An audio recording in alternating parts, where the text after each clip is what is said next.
गणेश और बुढ़िया माई की कथा। एक बुढ़िया थी, वह बहुत ही गरीब और दृष्टिहीन थी। उसके एक बेटा और बहू थे। वह बुढ़िया सदैव गणेश जी की पूजा किया करती थी। एक दिन गणेश जी प्रकट होकर उस बुढ़िया से बोले, बुढ़िया माँ, तू जो चाहे सो मांग ले। बुढ़िया बोली, मुझे तो मांगना नहीं आता, कैसे और क्या मांगूं। तब गणेश जी बोले, अपने बहू बेटे से पूछ कर मांग ले। तब बुढ़िया ने अपने बेटे से कहा, गणेश जी कहते हैं तू कुछ मांग ले, बता मैं क्या मांगूं।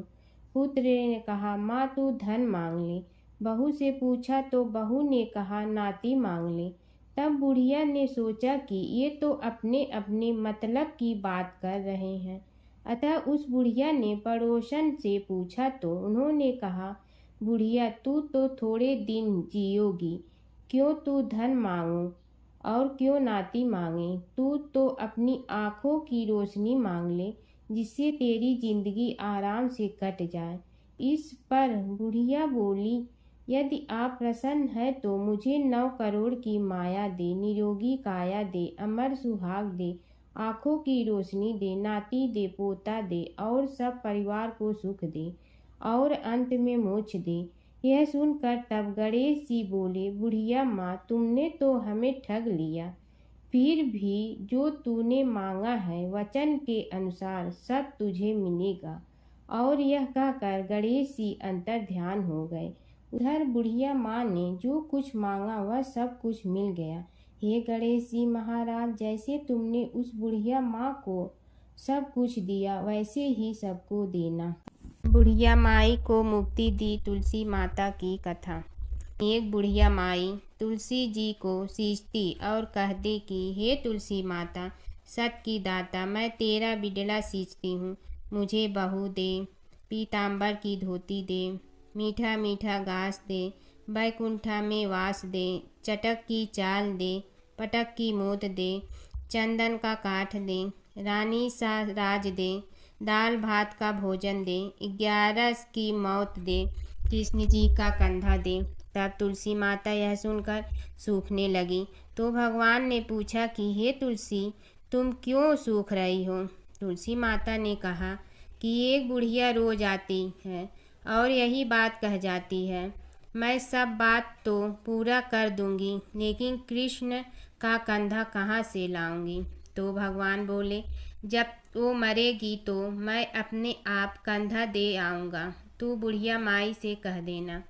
जब बुढ़िया माई मर गई, सब लोग आ गए। जब माई को ले जाने लगे तो वह किसी से न उठी। तब भगवान एक 12 बरस के बालक का रूप धारण करके आए। बालक ने कहा, मैं कान में एक बात कहूँगा तो बुढ़िया माई उठ जाएगी। बालक ने कान में कहा, बुढ़िया माई मन की निकाल ले, पीताम्बर की धोती ले, मीठा मीठा घास ले, बैकुंठा का वास ले, चटक की चाल ले, पटक की मोत ले, कृष्ण जी का कंधा ले। यह सुनकर बुढ़िया माई हल्की हो गई।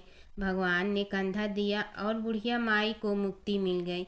हे तुलसी माता, जैसे बुढ़िया माई को मुक्ति दी वैसे सबको देना।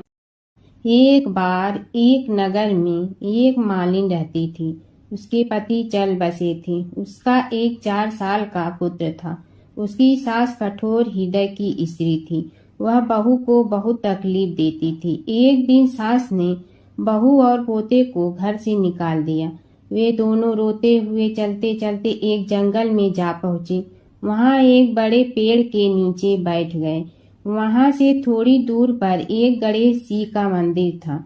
वहाँ बहुत लोग गणेश जी के दर्शन करने आते थे। दर्शन करके गणेश जी को प्रसाद चढ़ाते थे।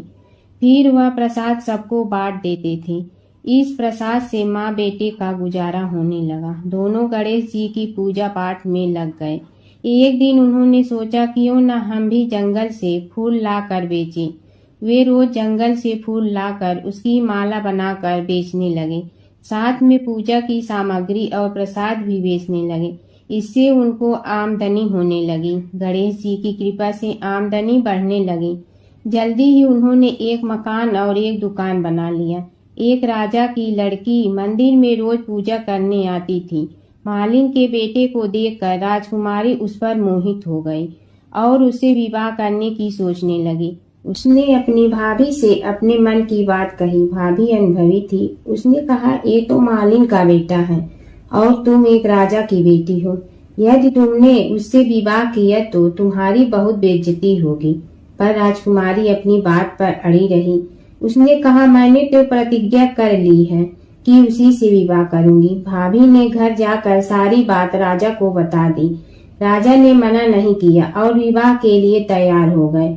उन्होंने बड़े धूमधाम से बेटी का विवाह मालिन के बेटे के साथ कर दिया। मालिन ने सबसे पहले बेटे बहू को गणेश जी के मंदिर में ले जाकर पूजा पाठ करवाया और गणेश जी का आशीर्वाद दिलवाया। इसके बाद पूरे नगर में यह बात फैल गई कि गणेश जी की पूजा करने से सब दुख कष्ट दूर हो जाते हैं। इस बात पर सुनते ही नगर के सभी लोग मंदिर आने लगे। मालिन और उसके बेटे की बिक्री और बढ़ गई। उधर उसकी सास के बुरे दिन आ गए। अन्नदाता उससे रूठ गए और वह भूखों मरने लगी। एक दिन वह रोती धोती उसी गणेश जी के मंदिर में आ पहुंची। वहां वह मालिन के बेटे से बोली, मैं भूखी हूँ, मुझे रोटी कपड़ा दे दो, इसके बदले में तुम्हारा सारा काम कर दूंगी। लड़के को दया आ गई और उसे काम पर रख लिया। उसने अपनी दादी को नहीं पहचाना। जब मालिन घर आई तो उसने सास को पहचान लिया। वह सास से बोली, सासू जी आप यहाँ कैसे? सास ने पोते की तरफ इशारा करके कहा, मेरी इस सेठ के यहाँ नौकरी लग गई है। बहू बोली, यह आपका पोता है और यह घर भी आपका ही है, यह दुकान भी आपकी ही है।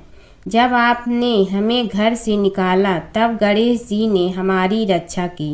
बहू की बात सुनकर सास बोली, मेरी करनी मैं भोगूंगी। बहू बोली, सासू जी अब आप हमारे यहाँ रहो और पोते का सुख देखो। हे गणेश जी महाराज, जैसा सुख आपने मालिन को दिया वैसा ही सुख सबको देना। जमुना की कहानी। प्राचीन समय में एक गांव था जिसमें दो बहनें रहा करती थी। एक बहन का नाम गंगा था तो दूसरी बहन का नाम जमुना था। एक बार दोनों बहनें एक साहूकार के खेत से गुजर रही थी तो जमुना ने 13 दाने जौ के तोड़ लिए, जिसे देख गंगा बोली कि तुझे तो ग्रहण लग गया, तूने चोरी की है। इस पर जमुना बोली कि अब मेरा ग्रहण कैसे धुलेगा। गंगा ने कहा कि तुझे 12 साल तक साहूकार के यहाँ नौकरी करनी पड़ेगी, तभी तेरा पाप धुलेगा और ग्रहण से मुक्ति मिलेगी। जमुना साहूकार के यहाँ नौकरी के लिए जाती है और अपने लिए काम मांगती है। साहूकार उसे काम पर रख लेता है, लेकिन काम करने से पहले जमुना उसे कहती है कि मैं सारे काम करूंगी लेकिन 4 काम नहीं करूंगी। जूठे बर्तन नहीं मांजूंगी, झाड़ू नहीं लगाऊंगी, बिस्तर नहीं बिछाऊंगी और दिया नहीं जलाऊंगी। 12 साल के बाद कुंभ का मेला लगा तो साहूकारनी भी कुंभ नहाने जाने लगी। जमुना ने उसे जाते देख कहा कि कुंभ के मेले में मेरी बहन गंगा मिलेगी तो उसे यह सोने का टक्का दे देना, इससे वह अपने हाथों में सुंदर चूड़ियां पहन लेगी। साहूकारनी ने कुंभ के मेले में गंगा को वह सोने का टका दे दिया। गंगा ने उनसे वह टका लेते हुए कहा कि मेरी बहन को कहना कि उसके 12 वर्ष पूरे हो गए हैं, अब वह वहां वापिस आ जा। साहूकार व साहूकारनी वापिस घर आए तब जमुना मटके में पानी भर रही थी। दोनों जमुना से बोले कि हमने सोने का वह टका तेरी बहन गंगा को दे दिया था और उसने कहा है कि तेरे 12 वर्ष पूरे हो गए हैं, इसलिए अब तुम वापिस जाओ। यह समाचार सुनते ही जमुना सहस्त्र धारा में बदल गई और बहने लगी। जमुना जी का यह रूप देखकर साहूकार और साहूकारनी परेशान हो गई थी। हमारे घर में जमुना माता ने काम किया, हमें तो अब ग्रहण लग गया है, हम यह ग्रहण कैसे उतारेंगे। जमुना भागकर गंगा माता के पास चली गई। गंगा ने जमुना से पूछा कि तुम साहूकारनी से कुछ कहकर आई हो। या ऐसे ही बिना बताए आ गई। तब जमुना बोली कि मैं तो कुछ भी बताकर नहीं आई हूँ। गंगा ने कहा कि जा उन्हें धीरज दे आ, नहीं तो उन्हें जीवन भर असंतोष ही रहेगा। गंगा के कहने पर जमुना माता ने साहूकारनी को सपने में दर्शन दिए और कहा कि तुम दोनों उल्टे माथे क्यों पड़े हो, जाओ उठकर खाओ पियो। तब दोनों बोले कि हम कैसे उठे, हमें तो ग्रहण लगा है, क्योंकि हमने उल्टे सीधे और पता नहीं कितने नीच कार्य आपसे कराए हैं। तब जमुना जी बोली कि तुम्हें ग्रहण नहीं लगा है, ग्रहण तो मुझे लगा था कि मैंने तुम्हारे खेत से 13 दाने जौ के चुराए थे। मैं तो अपना ग्रहण उतारने तुम्हारे घर आई थी। मेरा ग्रहण तुम्हारे घर में 12 वर्ष तक रहने से उतर गया है और मेरी मुक्ति हो गई है। जमुना जी ने कहा कि तुम्हें कोई ग्रहण नहीं लगा है, उल्टे मेरे 12 वर्ष तक यहाँ रहने से तुम्हारी भी मुक्ति हो गई है। यह कहकर जमुना जी स्वप्न से चली गई। दोनों उठकर देखते हैं कि उनके घर में पहले से भी अधिक धन हो गया है। हे जमुना माता, जैसे आपने साहूकार व साहूकारनी की मुक्ति कराई, वैसे ही आप अपने सभी भक्तों की करना। बसेरे की कहानी। किसी गांव में एक भाट व एक जाट रहता था। दोनों में घनिष्ठ मित्रता थी। एक बार जाट अपनी बहन के घर जाने को तैयार हुआ तो भाट अपनी ससुराल जाने को तैयार हुआ।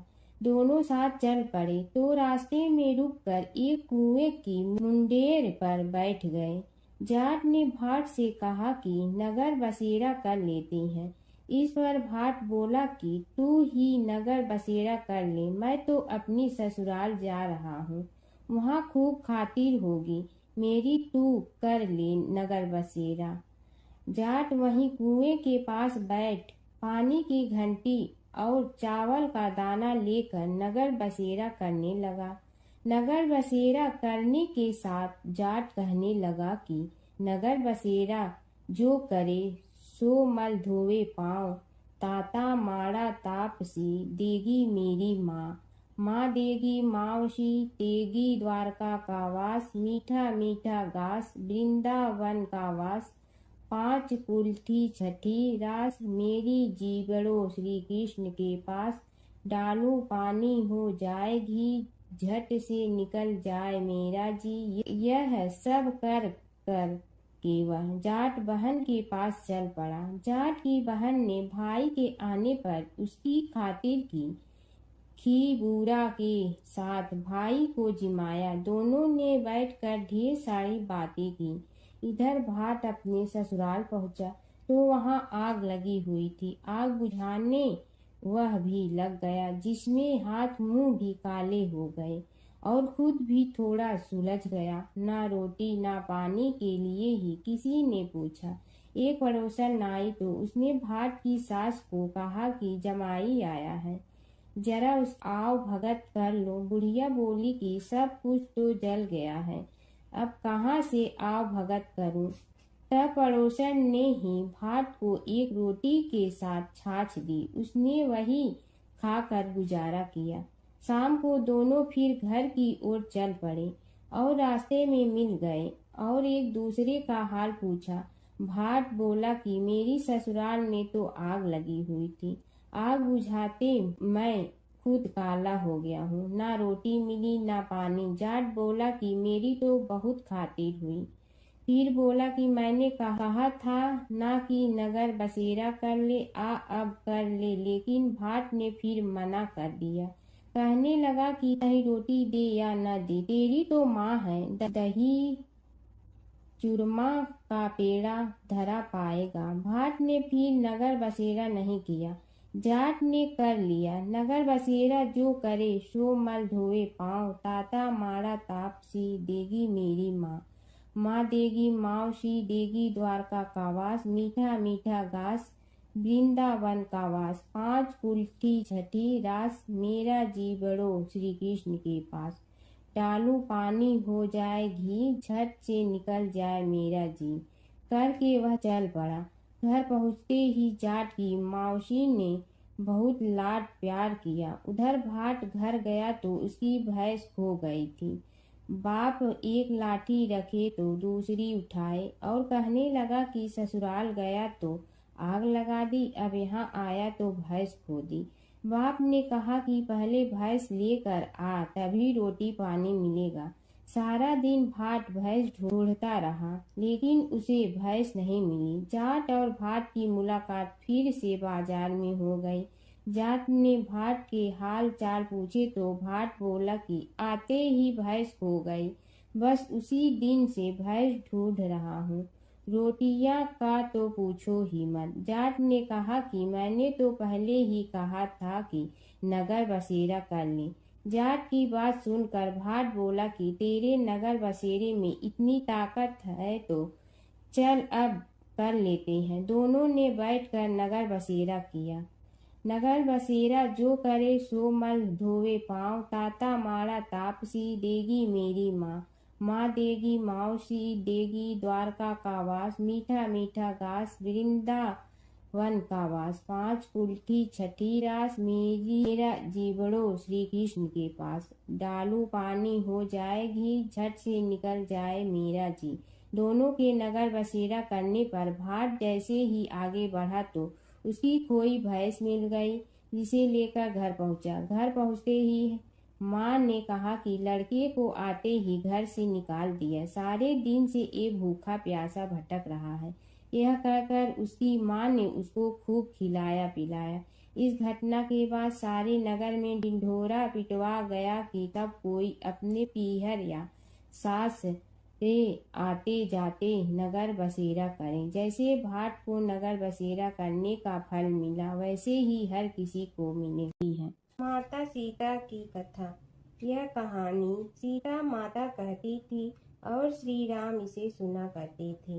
एक दिन श्री राम भगवान को किसी काम के लिए बाहर जाना पड़ा, तो सीता माता कहने लगी कि भगवान, मेरा तो 12 वर्ष का नित्य नियम है। अब आप बाहर जाएंगे तो मैं अपनी कहानी किसे सुनाऊंगी। श्री राम ने कहा कि तुम कुएं की पाल पर जाकर बैठ जाना और वहां जो औरतें पानी भरने आएंगी उन्हें अपनी कहानी सुना देना। सीता माता कुएं की पाल पर जाकर बैठ जाती हैं। एक स्त्री आई, उसने रेशम की जड़ी की साड़ी पहन रखी थी और सोने का घड़ा ले रखा था। सीता माता उसे देख कहती हैं कि बहन, मेरा 12 वर्ष का नित्य नेम सुन लो।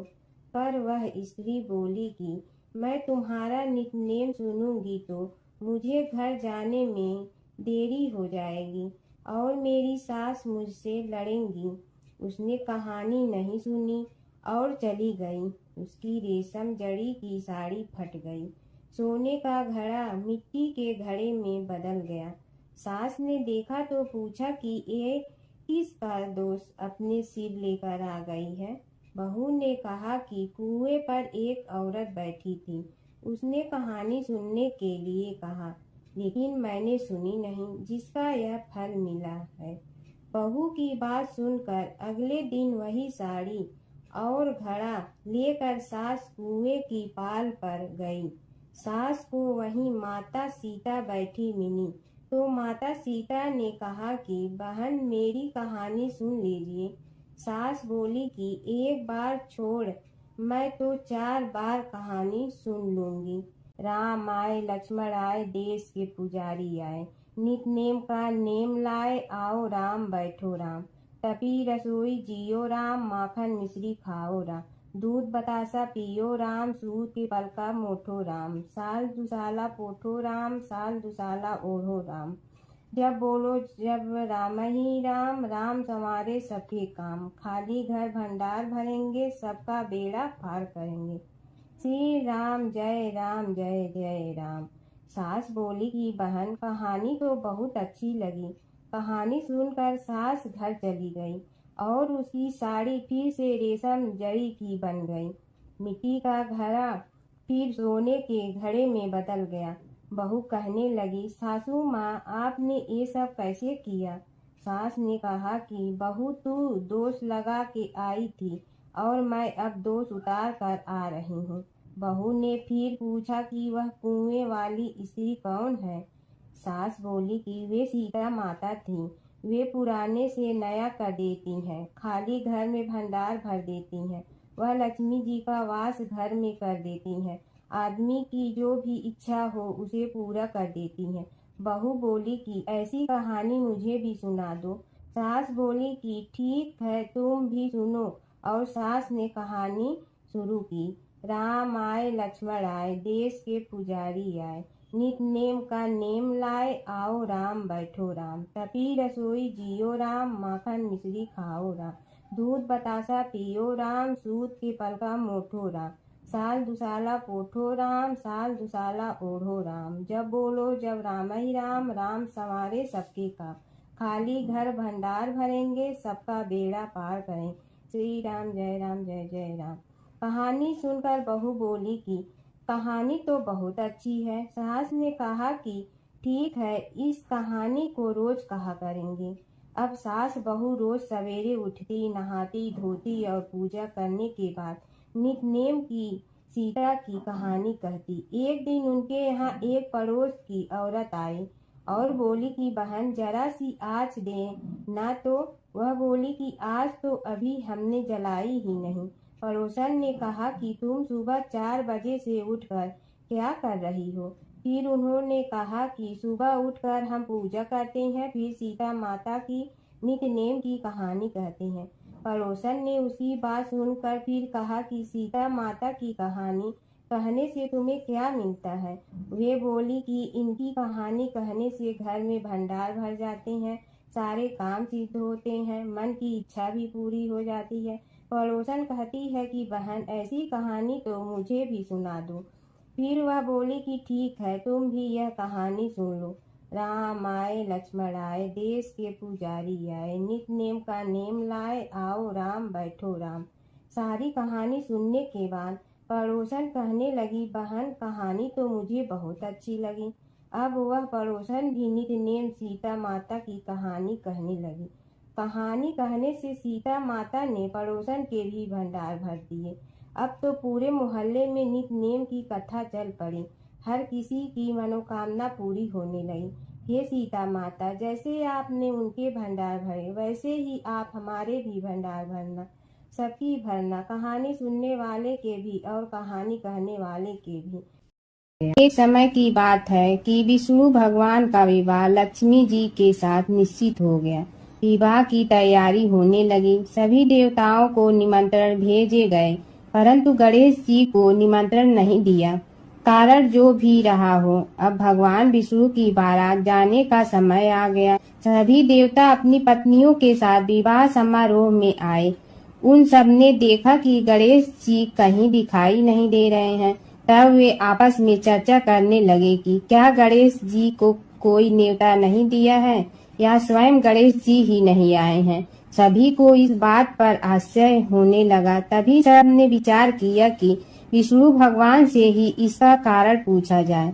विष्णु भगवान से पूछने पर उन्होंने कहा कि हमने गणेश जी के पिता भोलेनाथ महादेव को न्योता भेजा है। यदि गणेश जी अपने पिता के साथ आना चाहते हैं तो आ जाते, अलग से न्योता देने की कोई आवश्यकता भी नहीं थी। दूसरी बात यह है कि उनको 1.25 मन मूंग, 1.25 मन चावल, 1.25 मन घी और 1.25 मन लड्डू का भोजन दिन भर में चाहिए। यदि गणेश जी नहीं आएंगे तो कोई बात नहीं, दूसरे के घर जाकर इतना सारा खाना पीना अच्छा भी नहीं लगता।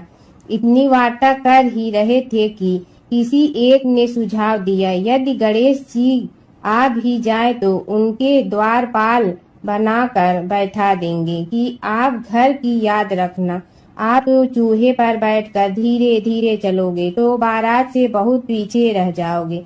यह सुझाव भी सबको पसंद आ गया तो विष्णु भगवान ने भी अपनी सहमति दे दी। होना क्या था कि इतने में गणेश जी वहां आ पहुंचे और उन्हें समझा बुझा कर घर की रखवाली करने बैठा दिया गया। बारात चल रही थी, तब नारद जी ने देखा कि गणेश जी तो दरवाजे पर ही बैठे हुए हैं। तो वे गणेश जी के पास गए और रुकने का कारण पूछा। गणेश जी कहने लगे कि विष्णु भगवान ने मेरा बहुत अपमान किया है। नारद जी ने कहने लगे कि अपनी मूषक देना को आगे भेज दे तो वह रास्ता खोद देगी, जिससे उनके वाहन धरती में धंस जाएंगे। तब आपको सम्मान पूर्वक बुलाना पड़ेगा। अब तो गणेश जी ने अपनी मूषक सेना जल्दी से आगे भेज दी और सेना ने जमीन पोली कर दी। जब बारात वहां से निकली तो रथों के पहिए धरती में धंस गए। लाख कोशिश करे परंतु पहिए नहीं निकले। सभी ने अपने अपने उपाय किए परंतु पहिए तो नहीं निकले, बल्कि जगह जगह से टूट गए। किसी की समझ में नहीं आ रहा था कि अब क्या किया जाए। तब तो नारद जी ने कहा, आप लोगों ने गणेश जी का अपमान करके अच्छा नहीं किया। यदि उन्हें मना कर लाया जाए तो आपका कार्य सिद्ध हो सकता है और यह संकट टल सकता है। शंकर भगवान ने अपने दूत नंदी को भेजा और वे गणेश जी को लेकर आए। गणेश जी का आदर सम्मान के साथ पूजन किया। तब कहीं रथ के पहिए निकले। अब रथ के पहिए निकल के परंतु टूट फूट गए तो उन्हें सुधारे गए। पास के खेत में खाती काम कर रहा था, उसे बुलाया गया। खाती अपना कार्य करने के पहले श्री गणेशाय नमः कहकर गणेश जी की वंदना मन ही मन करने लगा। देखते ही देखते खाती ने सभी पहियों को ठीक कर दिया।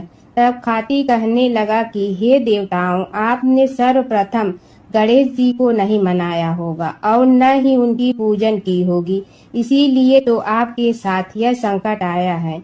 हम तो मूर्ख अज्ञानी हैं, फिर भी पहले गणेश जी को पूजते हैं, उनका ध्यान करते हैं। आप लोग तो देवतागण हैं, फिर भी आप गणेश जी को कैसे भूल गए। अब आप लोग भगवान श्री गणेश जी की जय बोल कर जाएं तो आपके सब काम बन जाएंगे और संकट कट जाएंगे। ऐसा कहते हुए बारात वहां से चल दी और विष्णु भगवान को लक्ष्मी जी के साथ विवाह संपन्न करा के सभी सकुशल घर लौट आए। हे गणेश जी महाराज, आपने विष्णु को जैसे कारज सारियो ऐसे कारज सबको सिद्ध कर जो। बोलो गजानन भगवान की जय। प्राचीन काल की बात है। नैमिषारण्य क्षेत्र में ऋषि, महर्षि और साधु संतों का समाज जुड़ा था। उसमें श्री सूत जी भी विद्यमान थे। शौनक जी ने उनकी सेवा में उपस्थित होकर निवेदन किया कि हे अज्ञान रूप घोर तिमिर को नष्ट करने में करोड़ों सूर्यों के समान प्रकाशमान श्री सूत जी हमारे कानों के लिए अमृत के समान जीवन प्रदान करने वाले कथा तत्व का वर्णन कीजिए। हे सूत जी, हमारे हृदयों में ज्ञान के प्रकाश की वृद्धि तथा भक्ति, वैराग्य और विवेक की उत्पत्ति जिस कथा से हो सकती हो वह हमारे प्रति कहने की कृपा कीजिए। शौनक जी की जिज्ञासा से सूत जी बड़े प्रसन्न हुए। पुरातन इतिहासों के स्मरण से उनका शरीर पुलकायमान हो रहा था। वे कुछ देर उसी स्थिति में विराजमान रहकर कुछ विचार करते रहे और अंत में बोले, शौनक जी, इस विषय में आपके चित्त में बड़ी जिज्ञासा है। आप धन्य हैं जो सदैव ज्ञान की प्राप्ति में तत्पर रहते हुए विभिन्न पुराण कथाओं की जिज्ञासा रखते हैं। आज मैं आपको ज्ञान के परम स्रोत रूप श्री गणेश जी का जन्म कर्म रूप चरित्र सुनाऊंगा। गणेश जी से ही सभी ज्ञानों, सभी विद्याओं का उद्भव हुआ है। अब आप सावधान चित्त से विराजमान हो। श्री गणेश जी के ध्यान और नमस्कार पूर्वक उनका चरित्र श्रवण करें। नमस्तस्मै गणेशाय ब्रह्मा विद्या प्रदायिनी यनागस्त्यसमः साक्षात विघ्न सागर शोषणे। कैसे हैं वे श्री गणेश जो सभी प्रकार की ब्रह्म विद्याओं को प्रदान करने वाले अर्थात ब्रह्मा के सगुण और निर्गुण स्वरूप पर प्रकाश डालने और जीव ब्रह्मा का अभेद प्रतिपादन करने वाली विद्याओं के दाता हैं। वे विघ्नों के समुद्रों को महर्षि अगस्त्य के समान शोषण करने में समर्थ हैं। इसलिए उनका नाम विघ्न सागर शोषक के नाम से प्रसिद्ध है। मैं उन भगवान श्री गणेश जी को नमस्कार करता हूँ। प्रथम पूजा के अधिकारी श्री गणेश जी, यह कहकर सूत जी कुछ समय के लिए मौन हो गए और फिर बोले, शौनक जी, भगवान गणेश जी ही सर्वप्रथम पूजा प्राप्ति के अधिकारी हैं। किसी भी देवता की पूजा करो, पहले उनकी पूजा करो। शौनक जी ने निवेदन किया, हे भगवान, हे सूत, सर्वप्रथम यह बताने की कृपा कीजिए कि गणेश जी को प्रथम पूजा का अधिकार किस प्रकार प्राप्त हुआ। इस विषय में मेरी बुद्धि मोह को प्राप्त हो रही है कि सृष्टि रचयिता ब्रह्मा जी, पालन करता भगवान नारायण और संहार करता शिव जी में से किसी को प्रथम पूजा का अधिकारी क्यों नहीं माना गया। यह त्रिदेव ही तो सबसे बड़ा देवता माने जाते हैं। सूत जी ने कहा, शौनक जी, यह भी एक रहस्य ही है। देखो, अधिकार मांगने से नहीं मिलता, इसके लिए योग्यता होनी चाहिए। संसार में अनेकों देवी देवताएं पूजे जाते हैं। पहले जो जिसका इष्ट देव होता है वह उसी की पूजा किया करता है। इससे बड़े देवताओं के महत्व में कमी आने की आशंका उत्पन्न हो गई। इस कारण देवताओं में परस्पर विवाद होने लगा। वे उसका निर्णय प्राप्त करने के लिए शिव जी के पास पहुँचे और प्रणाम करके पूछने लगे, प्रभु, हम सब में प्रथम पूजा का अधिकारी कौन है। शिव जी सोचने लगे कि किसे प्रथम पूजा का अधिकारी माने।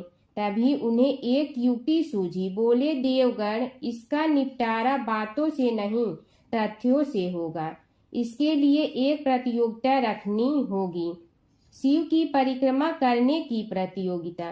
देवगण उनका मुख देखने लगे, शंकित हृदय से सोचने लगे कि कैसी प्रतियोगिता रहेगी। यह शिव जी ने उनके मन के भाव ताड़ लिए, इसलिए सांत्वना भरे शब्दों में बोले, घबराओ मत, कोई कठिन परीक्षा नहीं ली जाएगी। बस इतना ही कि सभी अपने अपने वाहनों पर चढ़कर संसार की परिक्रमा करो और फिर यहाँ लौट आओ। जो पहले लौटेगा वही सर्वप्रथम पूजा का अधिकारी होगा। अब क्या देर थी, सभी अपने अपने वाहन पर चढ़कर दौड़ पड़े। किसी का वाहन गजराज था तो किसी का सिंह, किसी का भैंसा तो किसी का मृग, किसी का हंस तो किसी का उल्लू, किसी का अश्व तो किसी का श्वान। अभिप्राय यह है कि वाहनों को विविधता के दर्शन उस समय जितने भले प्रकार से हो सकते थे उतने अन्य समय में नहीं। सबसे गया बीता वाहन गणेश जी का था मूषक, उससे चूहा भी कहते हैं। ऐसे वाहन के बल भरोसे इस प्रतियोगिता में सफल होना तो क्या, सम्मिलित होना भी हास्यास्पद है। गणेश जी ने सोचा, छोड़ो, क्या होगा प्रतियोगिता में भाग लेने से, हम तो यहाँ बैठे रहकर ही तमाशा देखेंगे। वे बहुत देर तक विचार करते रहे। अंत में उन्हें एक युक्ति सूझी। शिव जी स्वयं ही जगदाता हैं, यह संसार उन्हीं का प्रतिबिंब है, तब क्यों न इन्हीं की परिक्रमा कर ली जाए। इनकी परिक्रमा करने से ही संसार की परिक्रमा हो जाएगी। ऐसा निश्चय कर उन्होंने मूषक पर चढ़कर शिव जी की परिक्रमा की और उनके समक्ष जा पहुँचे। शिव जी ने कहा, तुमने परिक्रमा पूर्ण कर ली। उन्होंने उत्तर दिया, जी हाँ। शिव जी सोचने लगे कि इसे तो यहीं घूमते हुए देखा, फिर परिक्रमा कैसे कराया। देवताओं का परिक्रमा करके लौटना आरंभ हुआ और उन्होंने गणेश जी को वहां बैठे देखा तो माथा ठनक गया। फिर भी साहस करके बोले, अरे तुम विश्व की परिक्रमा के लिए नहीं गए। गणेश जी ने कहा, अरे मैं कब का यहाँ आ गया। देवता बोले, तुम्हें तो कहीं भी नहीं देखा। गणेश जी ने उत्तर दिया, देखते कहाँ से, समस्त संसार शिव जी में विद्यमान है, इनकी परिक्रमा करने से ही संसार की परिक्रमा पूर्ण हो गई। सूत जी बोले, शौनक, इस प्रकार गणेश जी ने अपनी बुद्धि के बल पर ही विजय प्राप्त कर ली। उनका कथन सत्य था, इसलिए कोई विरोध करता भी तो कैसे। बस उसी दिन से गणेश जी की प्रथम पूजा होने लगी। सूत जी बोले, हे शौनक जी, यह एक तथ्य है कि गणेश जी ही उसके पात्र हैं। वे बड़े देवता का भी कार्य सिद्धि में विघ्न उपस्थित होने पर उन विघ्न राज का आश्रय न लिया हो। हे शौनक, वे देव भी बड़े दयालु हैं। नाम तो शिव जी का ही आशुतोष है, किंतु वे सर्वात्मा और सर्वरक्षक प्रभु तो शिव जी की अपेक्षा भी शीघ्र ही प्रकट हो जाते हैं। उनका भक्त कभी किसी संकट में नहीं पड़ता। यदि प्रारब्ध वशात कभी किसी विपत्ति में पड़ भी जाता है तो गणेश्वर की उपासना करने पर उनके अनुग्रह से उनके समस्त दुख दूर होकर परम सुख की प्राप्ति होती है। शौनक ने कहा, हे सूत जी, हे महाभाग, हे प्रभु, मैं गणेश जी के विभिन्न चरित्रों का अध्ययन करना चाहता हूँ, तो मुझे बताइए कि किस ग्रंथ का अवलोकन करूं। हे दयामय, आपको तो उनके समस्त चरित्र विदित है कि यदि आप ही उन्हें सुनाने की कृपा करें तो मेरा अत्यधिक उपकार होगा। सूत जी बोले, हे शौनक भगवान, गणेश्वर के इतने चरित्र हैं कि उन सब का कथन इस जीवा से संभव नहीं, क्योंकि प्रभु अनंत, प्रभु चरित्र अनंता वाली बात समस्त विद्वान ऋषि मुनि कहते हैं। फिर भी गणेश जी प्रथम पूजा के अधिकारी होने के कारण समस्त देव चरित्रों में जुड़े हुए हैं, इसलिए उनका प्रभाव भी सर्वाधिक व्यापक है। हे मुने, हे शौनक, वे भगवान सर्व समर्थ हैं।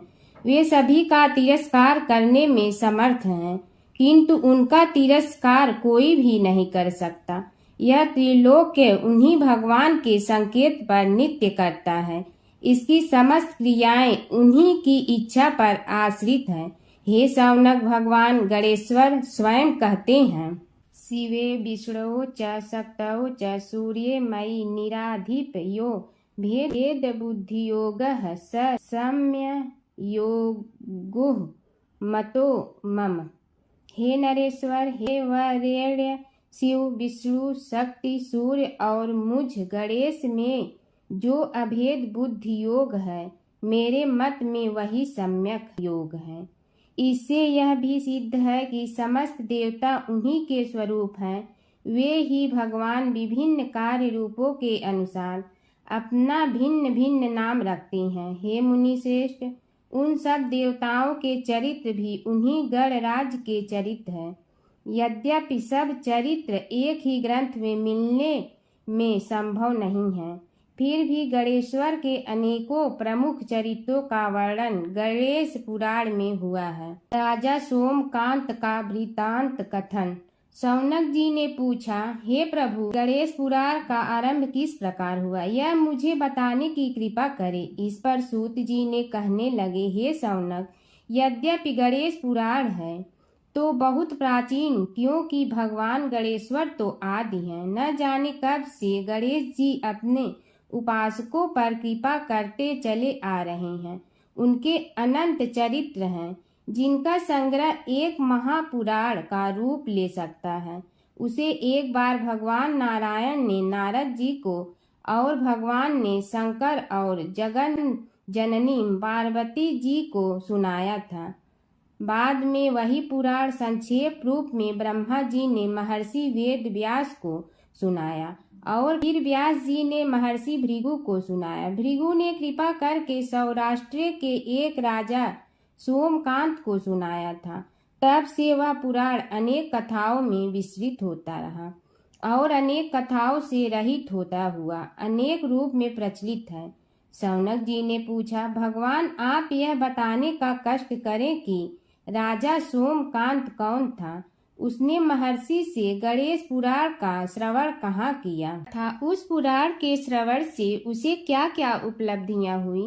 हे नाथ, मुझे श्री गणेश्वर की कथा के प्रति उत्कंठा बढ़ती ही जा रही है। सूत जी बोले, हे शौनक, सौराष्ट्र के देवनगर नाम की एक प्रसिद्ध राजधानी थी। वहाँ का राजा सोमकांत था। वह अपनी प्रजा का पुत्र के समान पालन करता था। वह वेद ज्ञान संपन्न, शस्त्र विद्या में पारंगत एवं प्रबल प्रतापी राजा, समस्त राजाओं में मान्य तथा अत्यंत वैभवशाली था। उसका ऐश्वर्य कुबेर के भी ऐश्वर्य को लज्जित करता था। उसने अपने पराक्रम से अनेकों देश जीत लिए थे। उसकी पत्नी अत्यंत रूपवती, गुणवती, धर्माज्ञा एवं पतिव्रत धर्म का पालन करने वाली थी। वह सदैव अपने प्राणनाथ की सेवा में लगी रहती थी। उसका नाम सुधर्मा था।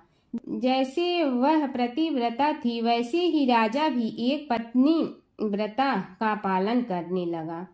उसके हेमकांत नामक एक सुंदर पुत्र था। वह भी सभी विद्याओं का ज्ञाता और अस्त्र शस्त्रादि के अभ्यास में निपुण हो गया था। यह सभी श्रेष्ठ लक्षणों से संपन्न, सद्गुणी एवं प्रजा जनों के हितों का अत्यंत पोषक था। इस प्रकार राजा सोमकांत स्त्री पुत्र, पशु वाहन, राज्य एवं प्रतिष्ठा आदि से सब प्रकार सुखी था। उससे दुख तो था ही नहीं। सभी राजागण उसका हार्दिक सम्मान करते थे तथा उसकी श्रेष्ठ कीर्ति भी संसार व्यापी थी। परंतु युवा अवस्था के अंत में सोमकांत को घृणित कोष्ठ रोग हो गया। उसके अनेक उपचार किए गए किंतु कोई लाभ नहीं हुआ। रोग शीघ्रता से बढ़ने लगा और उसके कीड़े पड़ गए। जब रोग की अधिक वृद्धि होने लगी और उसका कोई उपाय न हो सका तो राजा ने मंत्रियों को बुलाकर कहा, सुव्रतो, जाने किस कारण यह रोग मुझे पीड़ित कर रहा है। अवश्य ही यह किसी पूर्व जन्म के पाप का फल होगा। इसलिए मैं अब अपना समस्त राजपाट छोड़कर वन में रहूंगा। मेरे पुत्र हेमकांत को मेरे समान मानकर राज्य शासन का धर्म पूर्वक संचालन कराते रहें।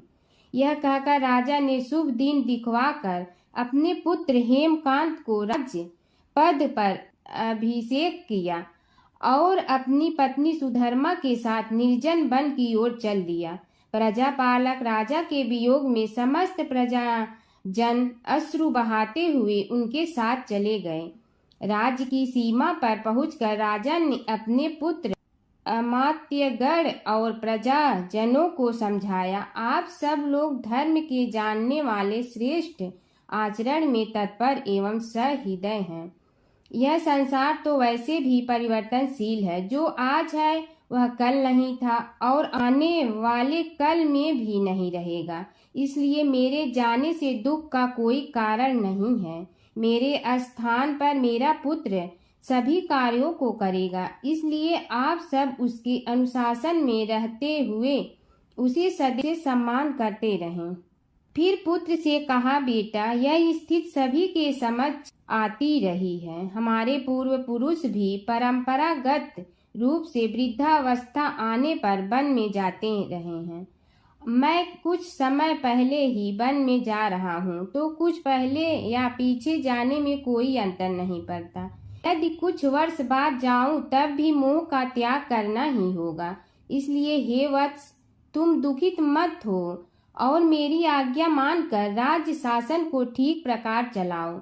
ध्यान रखना, क्षत्रिय धर्म का कभी त्याग न करना और प्रजा को सदा सुखी रखना।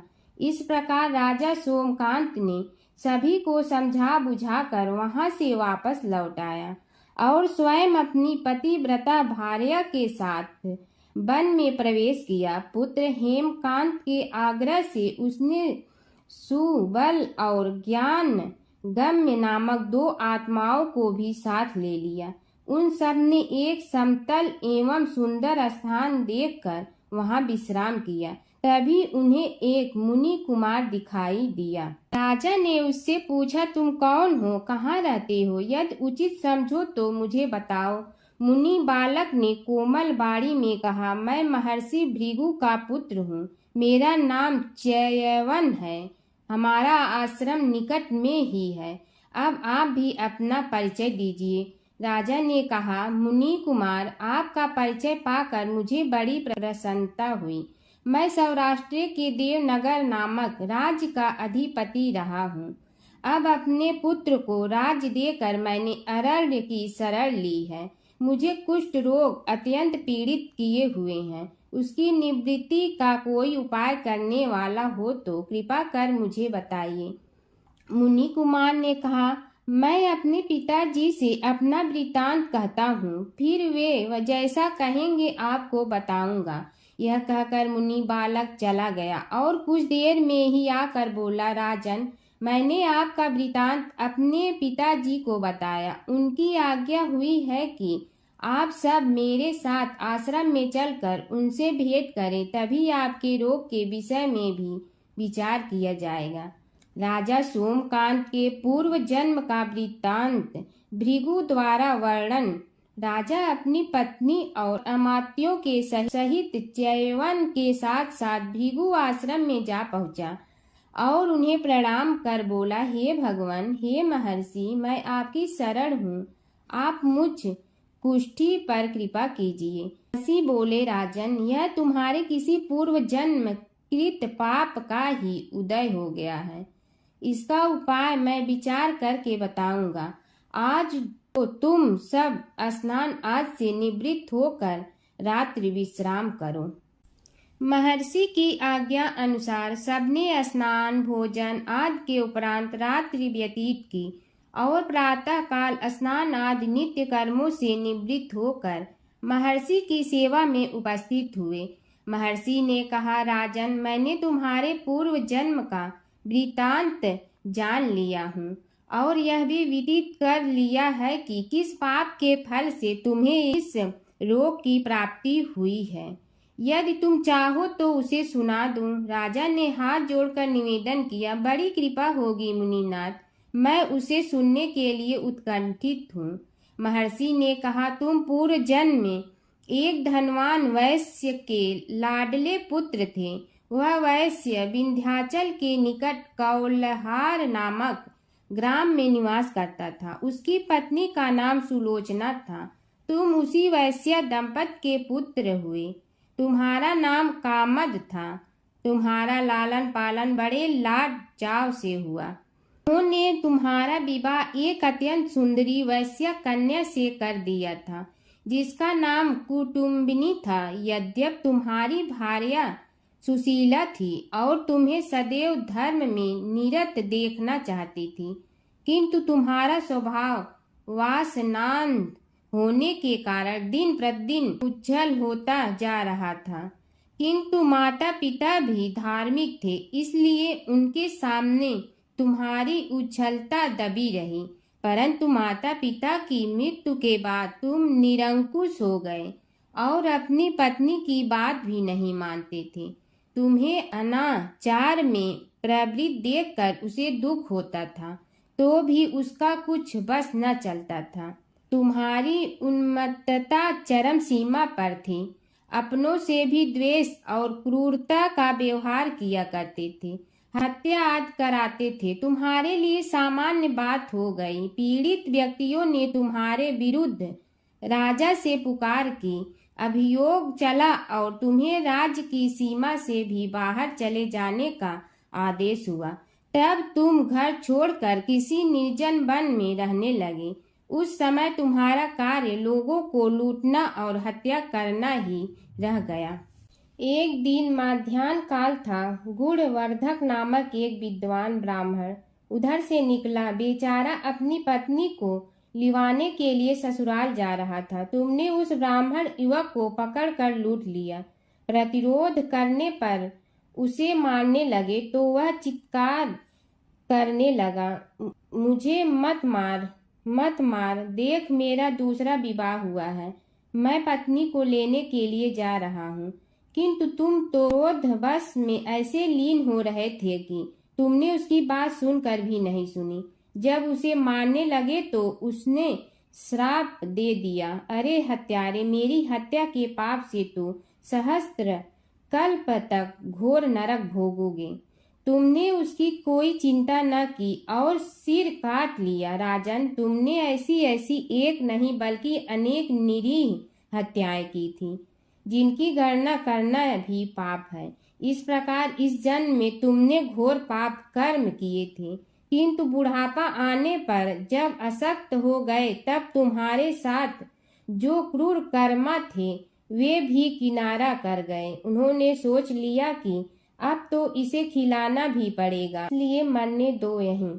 अमोघ प्रभाव गणेश उपासना का कथन। राजन, अब तुम निरालंब थे, चल फिर तो सकते ही नहीं थे। भूख से पीड़ित रहने के कारण रोगों ने भी घेर लिया। उधर से जो कोई निकलता तुम्हें घृणा की दृष्टि से देखता हुआ चला जाता। तब तुम आहार की खोज में बड़ी कठिनाई से चलते हुए एक जीर्ण शीर्ण देवालय में पहुंचा। उसमें भगवान गणेश्वर की प्रतिमा विद्यमान थी। तब न जाने किस पुण्य के उदय होने से तुम्हारे मन में गणेश जी के प्रति भक्ति भाव जागृत हुआ। तुम निराहार रहकर उनकी उपासना करने लगे। उससे तुम्हें सब कुछ मिला और रोग भी कम हुआ। राजन, तुमने अपने साथियों की दृष्टि बचाकर बहुत सा धन एक स्थान पर गाड़ दिया था। अब तुमने उस धन को उसे देवालय के जीर्णोद्धार में लगाने का निश्चय किया। शिल्पी बुलाकर उस मंदिर को सुंदर और भव्य बनवा दिया। इस कारण कुख्याति सुख्याति में बदलने लगी। फिर यथा समय तुम्हारी मृत्यु हुई। यमदूतों ने पकड़कर तुम्हें यमराज के समक्ष उपस्थित किया। यमराज तुमसे बोले, जीव, तुमने पाप और पुण्य दोनों ही किए हैं और दोनों का ही भोग तुम्हें भोगना है, किंतु पहले पाप का फल भोगना चाहते हो पुण्य का। इसके उत्तर में तुमने प्रथम अपने पुण्य कर्मों के भोग की इच्छा प्रकट की और इसीलिए उन्होंने तुम्हें राजकुल में जन्म लेने के लिए भेज दिया।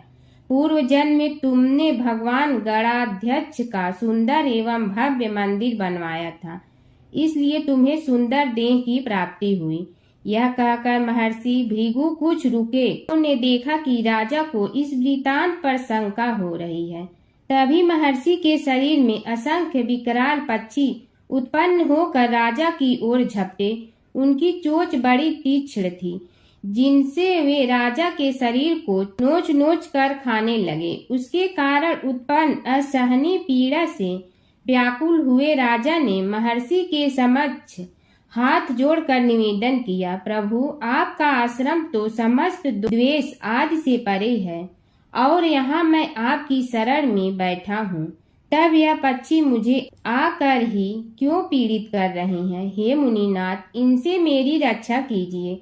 महर्षि ने राजा के अंतर्वचन सुनकर सांत्वना देते हुए कहा, राजन, तुमने मेरे वचनों में शंका की थी और जो मुझ सत्यवादी के कथन में शंका करते हैं उसे खाने के लिए मेरे शरीर से इसी प्रकार पक्षी प्रकट हो जाते हैं, जो कि मेरे हुंकार करने पर भस्म हो जाया करते हैं।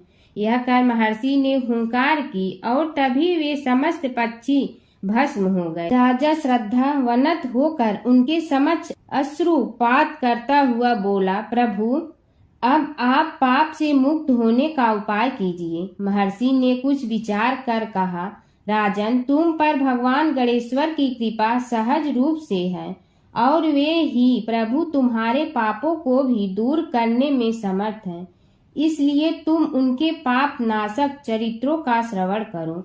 गणेश पुराण में उनके चरित्रों का भले प्रकार वर्णन हुआ है, अतएव तुम श्रद्धा भक्ति पूर्वक उसी को सुनने में चित्त लगाओ। राजा ने प्रार्थना की, महामुनि, मैंने गणेश पुराण का नाम भी आज तक नहीं सुना, तो उनके सुनने का सौभाग्य कैसे प्राप्त कर सकूंगा?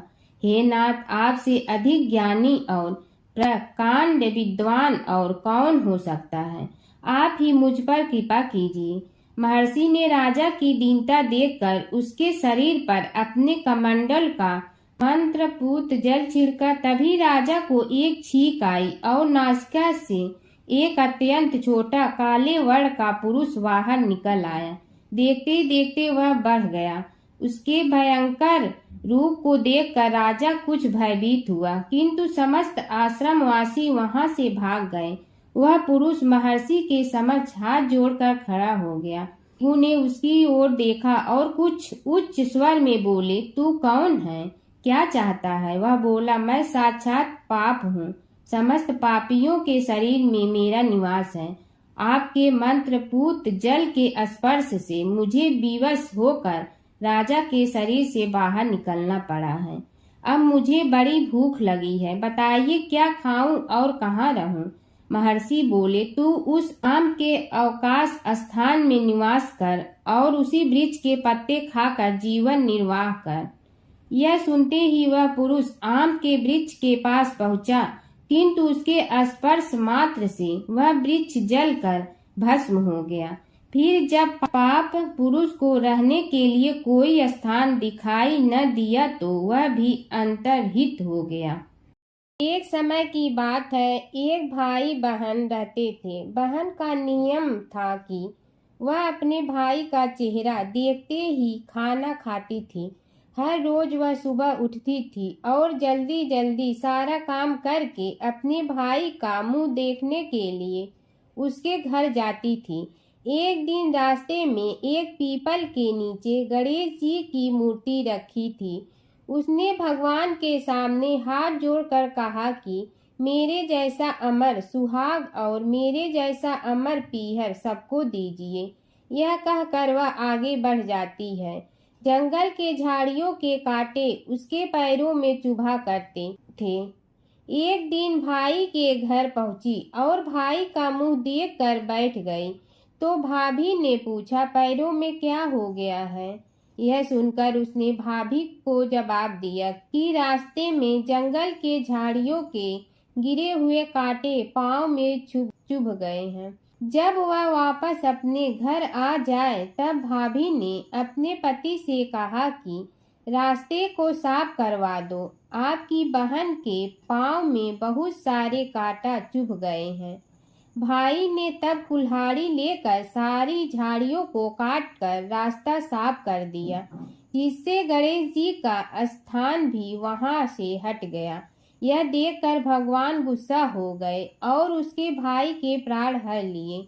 लोग अंतिम संस्कार के लिए जब भाई को ले जा रहे थे तब उसकी भाभी रोते हुए लोगों से कही, थोड़ी देर रुक जाओ, उसकी बहन आने वाली है। वह अपने भाई का मुंह देखे बिना नहीं रह सकती है, उसका यह नियम है। तब लोगों ने कहा, आज तो देख लेगी पर कल कैसे देखेगी? रोज दिन की तरह बहन अपने भाई का मुंह देखने के लिए जंगल में निकली। तब जंगल में उसने देखा कि सारा रास्ता साफ किया हुआ है।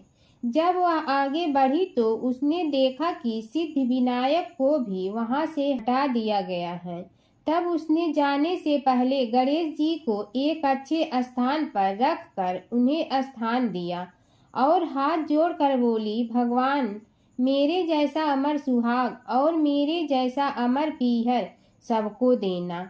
और फिर बोलकर आगे निकल गई। भगवान सोचने लगे, अगर इसकी नहीं सुनी तो हमें कौन मानेगा, हमें कौन पूजेगा? तब सिद्धि विनायक ने उसे आवाज दी, बेटी इस खेजड़ी की 7 पत्तियां लेकर जा और उसे कच्चे दूध में धोकर भाई के ऊपर छींटा मार देना, वह उठकर बैठ जाएगा। यह सुनकर जब पीछे मुड़ी तो वहां कोई नहीं था। फिर वह यह सोचने लगी कि ठीक है, जैसा सुना वैसा कर लेती हूँ। फिर वह 7 खेजड़ी की पत्तियां लेकर अपने भाई के घर पहुंची। उसने देखा वहां कई लोग बैठे हुए हैं। भाभी बैठी रो रही है और भाई की लाश रखी है। तब उसने पत्तियों को बताए हुए नियम के तहत भाई के ऊपर इस्तेमाल किया। तब भाई उठकर बैठ गया। भाई बोला बहन से, मुझे बहुत ही गहरी नींद आ गई थी। तब बहन बोली, यह नींद किसी दुश्मन को भी न आए, और उसने सारी बात अपने भाई को बता दी। हर व्रत कथा के साथ पढ़ी और सुनी जाने वाली लपसी तपसी की यह कहानी। एक लपसी था, एक तपसी था। तपसी हमेशा भगवान की तपस्या में लीन रहता था। लपसी रोजाना सवा सेर की लपसी बनाकर भगवान का भोग लगाकर जीम लेता था। एक दिन दोनों लड़ने लगे। तपसी बोला, मैं रोज़ भगवान की तपस्या करता हूँ, इसलिए मैं बड़ा हूँ। लपसी बोला, मैं रोज़ भगवान को सवा सेर लपसी का भोग लगाता हूँ, इसलिए मैं बड़ा हूँ। नारद जी वहाँ से गुजर रहे थे। दोनों को लड़ता देखकर उनसे पूछा कि तुम क्यों लड़ रहे हो। तपसी ने खुद के बड़ा होने का कारण बताया और लपसी ने अपना कारण बताया। नारद जी बोले, तुम्हारा फैसला मैं करूँगा। दूसरे दिन लपसी और तपसी नहाकर अपनी रोज की भक्ति करने आए तो नारद जी ने छुपकर 1.25 करोड़ की एक एक अंगूठी उन दोनों के आगे रख दी। तपसी की नज़र उस अंगूठी पर पड़ी जो उसने चुपचाप अंगूठी उठाकर अपने नीचे दबा ली। तब लपसी की नज़र अंगूठी पर पड़ी, लेकिन उसने ध्यान नहीं दिया। भगवान को भोग लगाकर लपसी खाना खाने लगा। नारद जी सामने आए तो दोनों ने पूछा कि कौन बड़ा, तो नारद जी ने तपसी से खड़ा होने को कहा। वो खड़ा हुआ तो उसने नीचे दबी अंगूठी दिखाई पड़ी। नारद जी ने लपसी से कहा, तपस्या करने के बाद भी तुम्हारी चोरी करने की आदत नहीं गई, इसलिए लपसी बड़ा है और तुम्हें तुम्हारी तपस्या का कोई फल भी नहीं मिलेगा। तपसी शर्मिंदा होकर माफ़ी मांगने लगा। उसने नारद जी से पूछा, मुझे मेरी तपस्या का फल कैसे मिलेगा।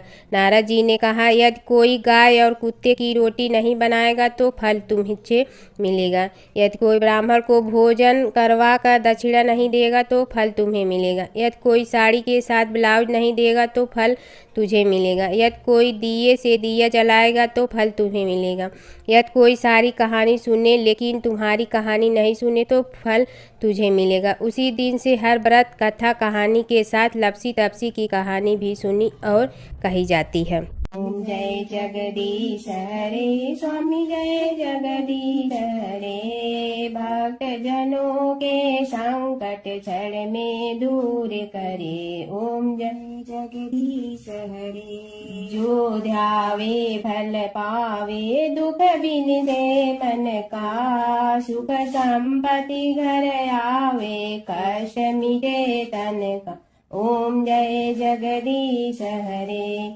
मात पिता तुम मेरे, शरण कहूँ किसकी। तुम विनय और न दूजा, आस करूँ जिसकी। ओम जय जगदीश हरे। तुम पूर्ण परमात्मा, तुम अंतर्यामी। पार ब्रह्म परमेश्वर, तुम सबके स्वामी। ओम जय जगदीश हरे। तुम बिंदा के सागर, तुम पालन करता। मैं मूरख कल काम, कृपा करो भरता। ओम जय जगदीश हरे। तुम हो ये कय गोचर, सबके प्राणपति। किस विधि मिलूं दया में, तुमको मैं कुमति। ओम जय जगदीश हरे। दीन बंधु दुख हरता, तुम रक्षक मेरे। अपने हाथ उठाओ, द्वार पड़ा तेरे। ओम जय जगदीश हरे। विषय विकार मिटा, पाप हरो देवा। श्रद्धा भक्ति बढ़ाओ, संतन की सेवा। ओम जय जगदीश हरे। तन मन धन सब तेरा, स्वामी सब कुछ है तेरा। तेरा तुझको अर्पण क्या लागे मेरा। ओम जय जगदीश हरे। जय जगदीश हरे, स्वामी जय जगदीश हरे। भक्त जनों के संकट क्षण में दूर करे। ओम जय जगदीश हरे, स्वामी जय जगदीश हरे।